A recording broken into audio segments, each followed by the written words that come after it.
Inflammation is good. Without it, wounds would never heal, cell debris would accumulate from not being recycled, and we would succumb to bacterial and viral infections. However, if inflammation happens too often, known as chronic inflammation, then it's bad. Too much inflammation for long periods of time degrades tissue, causing organ destruction and, if bad enough, organ failure. To understand chronic inflammation, you first need to understand what inflammation is. Inflammation begins when cells are injured. Cells contain signal molecules called DAMPs, or damage-associated molecular patterns. Common DAMPs are histamine, uric acid, ATP, and heat shock proteins. When these molecules are inside the cell, an inflammatory response will not be triggered. However, if the cell membrane is damaged or the cell is compromised, these molecules will be released. Cells can be damaged by physical trauma, toxins, or infection by bacteria or viruses. In this example, let's say you got cut. Cells are sliced open and signal molecules are released. Outside the cell, they bind to receptors on immune cells, blood vessels, and nerve endings. When these three systems are activated, an inflammatory response is triggered. Signal molecules bind to immune cells called cell.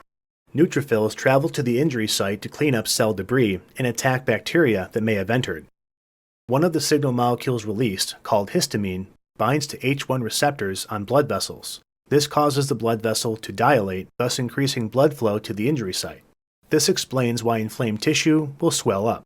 Lastly, signal molecules bind to the nerve endings on nociceptors, which are neurons that transmit pain.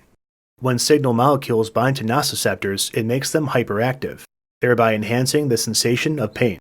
Histamine is also a chemoattractant, meaning it attracts other immune cells to the site. One immune cell type it attracts in particular are called macrophages. Macrophages help clean up cell debris and bacteria by engulfing them and then dissolving with internal enzymes. After the site is cleaned up, macrophages release an anti-inflammatory protein called interleukin-10, which de-escalates the inflammatory response. Macrophages also release a tissue repair protein called arginase 1, which initiates reconstruction of the damaged tissue. Cells called fibroblasts deposit a thick structural protein called collagen to reconnect and secure damaged tissue, thus creating scar tissue to repair the wound. This is how a healthy and normal inflammatory response occurs. Cells are damaged, signal molecules are released in alert immune cells, the site is cleaned up, inflammation stops, and tissue is repaired.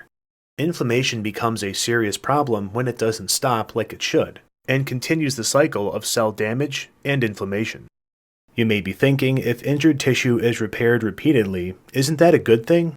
While tissue repair is generally beneficial, repeated cycles of injury and repair can make the tissue less functional.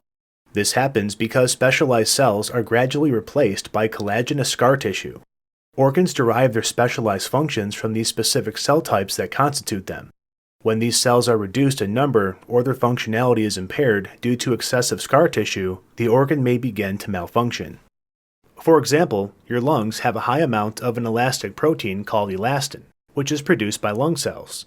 Elastin helps lung tissue to stretch, permitting your lungs to expand and contract. If lung tissue becomes chronically damaged from inhaling smoke, say from years of tobacco use, the body will induce an inflammatory response to repair it.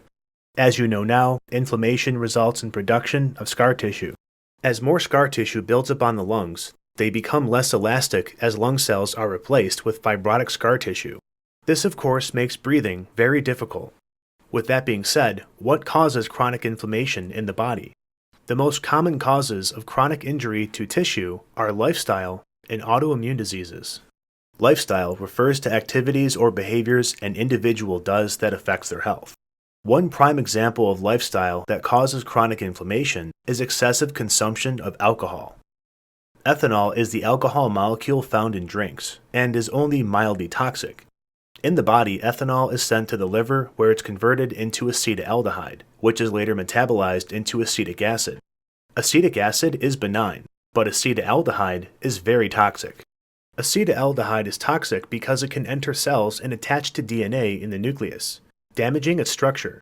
When this happens, the cell detects the damage and releases a signal protein called TNF-alpha. This protein attracts neutrophils which attack the damaged cell and cause inflammation. Since the liver breaks down alcohol into acetaldehyde, it experiences the most inflammation. Scar tissue is deposited to reconstruct injured liver tissue. This explains why alcoholics end up with liver complications. They chronically consume alcohol, causing repeated cycles of inflammation and scarring. Injury and scar tissue become so widespread that they develop cirrhosis of the liver.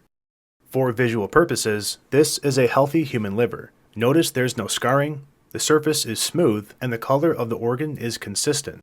By contrast, this is the liver of an alcoholic. Notice the liver is covered in scars. Its surface is rough and the color is not consistent throughout. These raised bumps are called nodules.